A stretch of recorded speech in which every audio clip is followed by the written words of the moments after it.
First of all, British weather, what are you doing? It's October.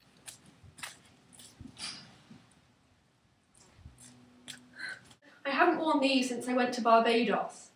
And now to my younger self in 4th grade. 4th grade, that's year 5, when I was 9 years old. When I was 9 years old, my family didn't have a computer. We were very late to the whole computer thing. It's unfeasible for me to now imagine not having a computer. I don't know how I survived. It's extremely odd to think about it when so much of my life right now is spent on a computer. The internet will allow you to have friends from around the world and connect to people who are just like you. It's so brilliant and I can't wait for you to discover it. You won't always be entirely happy at school. I wish I could say one day everything suddenly falls into place, but that's not how life is. I'm still hoping that's going to happen, but meanwhile, I'll just make the best of things. I know you really like Harry Potter right now. Good. Keep at that. Harry Potter will enrich your life in a way that nothing else will. Don't worry about your exam results. I know right now you've never really done a big exam. Next year you're going to have your SATs, which don't worry about them. You'll do fine, and anyway, they don't matter for anything. You'll be surprised to learn that I, 16-year-old Anna, want to be a scientist.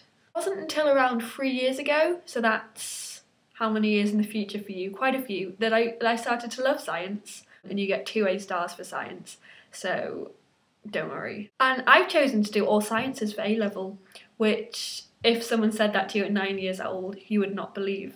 Also maths. You hate maths right now.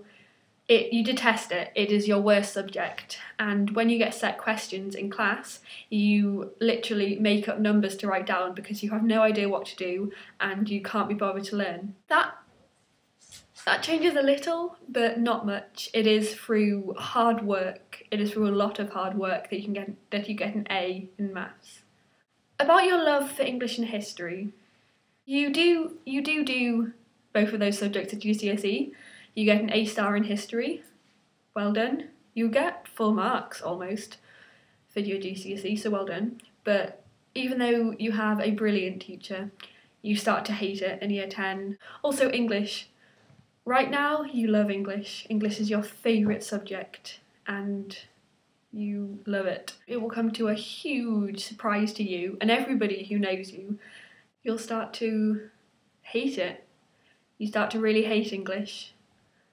And you get an A star in English language and an A in English literature. I won't spoil your GCSE results for you because honestly the day you get them is probably the best day of our life so far. So I won't spoil them all for you. I know I've told you a few, but I won't spoil them all for you, but you do incredibly well, so don't worry at all. Don't take that as an excuse not to work, however. You're 9 right now. You don't read the newspaper, you don't watch the news. That starts to change quite soon for you actually. You start to take an interest in the world around you. Right now you don't really know what's happening outside of England, and that changes. When I was around 10, when I started to read the newspaper and read and watch the news, there was a lot of talk of broken Britain. I'll let you into a secret. People say things that aren't always right, and broken Britain, talk about society disintegrating, just don't listen to it, it's nonsense. And don't let it scare you, because I know that you did sometimes feel really bad about it. You've never had a boyfriend. I know that won't entirely surprise you, although it may disappoint you. Right now, you're not really that interested in boys, but at the same time, you do know that you're not the kind of girl that boys are interested in. That hasn't changed much. Maybe in the next few years, it will change, but right now, I can't imagine any boy fancying me. Basically, you may not grow up to be pretty or popular or even liked, but by the time you're 16, you'll be intelligent, you'll be hardworking, I like to think of myself as a good person, so you'll grow up to be good, which is all that matters, really.